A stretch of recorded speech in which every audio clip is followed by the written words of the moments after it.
Now, we've talked about woodwinds, brass, and strings, and the need for push-pull for breath and bow. These rules don't generally apply to things like percussion instruments. For timpani and snare drums and those sorts of things, generally, I'm a percussion player as well, so I will generally play these instruments like a drummer. I usually use 2 fingers, and I do all my rolls manually.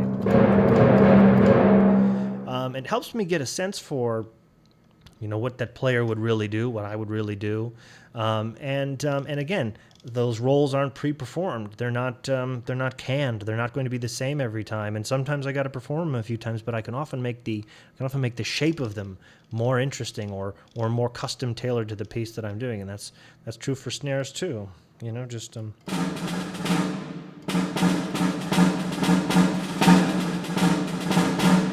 play it like a drummer. I do that for pitched percussion, non-pitched percussion. If I'm doing a glockenspiel with 2 notes, I'll use 2 fingers. That's a matter of personal preference. You don't necessarily have to do it. But again, it's part of my philosophy is about, well, if I'm actually sitting in the chair, if I'm actually standing in the back of the room counting rests for 70 measures, what am I going to do when I finally get my glockenspiel note? And I'm going to strike it with a brass mallet, and here's how I do it.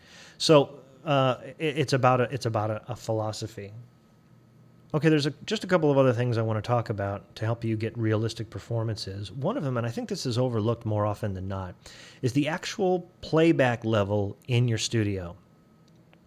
My recommendation is take one of your brass instruments, take your French horns, set your velocity crossfade somewhere in the middle here, a mezzo forte,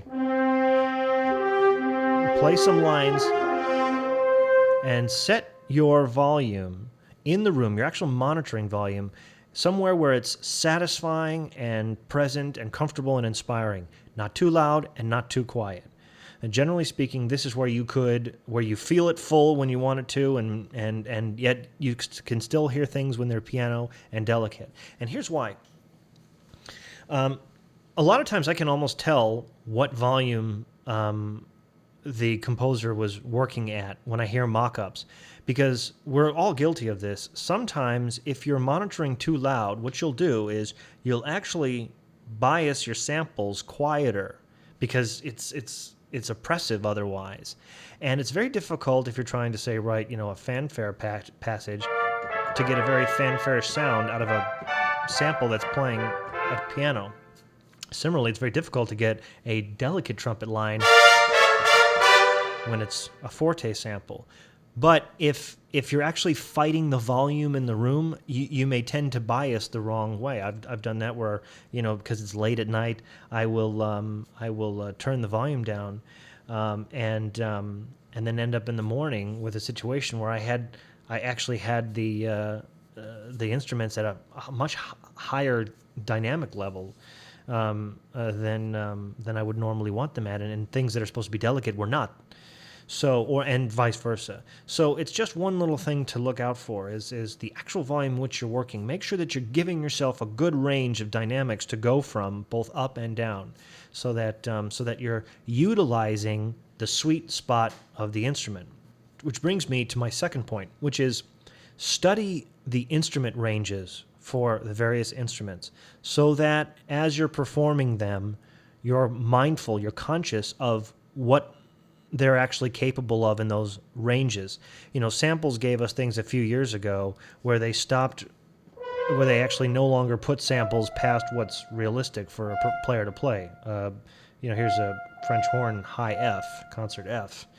That's a rough note. That's as is the lowest note on the instrument, the B flat down here. Yet both of them, you have samples here along the entire dynamic range, all the way down here, in a way that might give you a false sense of security about what's really possible, and practical and typical in a live circumstance, which is what you're trying to recreate after all. If you've got a French horn player that's used to playing all these forte parts, and then you want to go... you're not going to see that. Is essentially it's just not going to. You can do it, but it's just very rare is that going to be the case. And similarly, if you're going down to the extreme low end of the instrument, you're not generally going to see a lot of just pianissimo down here. It's just because the guy's he's gonna be angry with you. Certainly something to keep mindful of, and it's true for all these instruments. The trumpet. There's a trumpet sample up here, high D, at piano. I'm not even 100% sure how they got that sample, if that's real. I mean, it's very difficult to do. So it's important to know, what, I'm at the instrument's top of its range. He's not going to comfortably be able to do that D at pianissimo. So maybe I shouldn't write for that. It's true for brass. It's true for woodwinds. It's true for strings. For if you're using cellos and they've got this, this line getting up to this high D, they're going to be expecting that to bite through.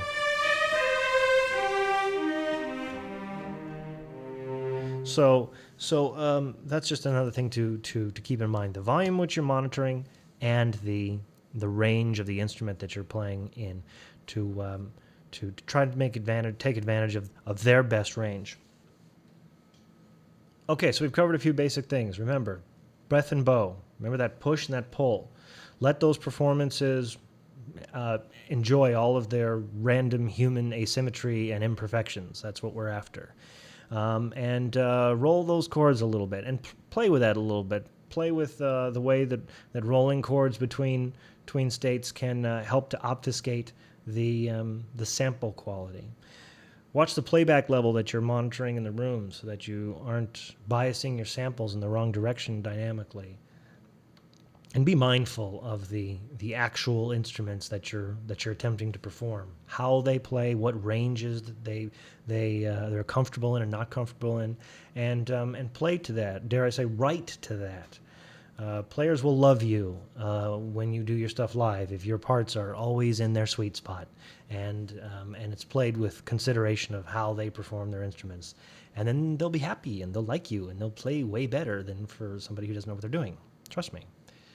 Until next time, I hope this has been useful.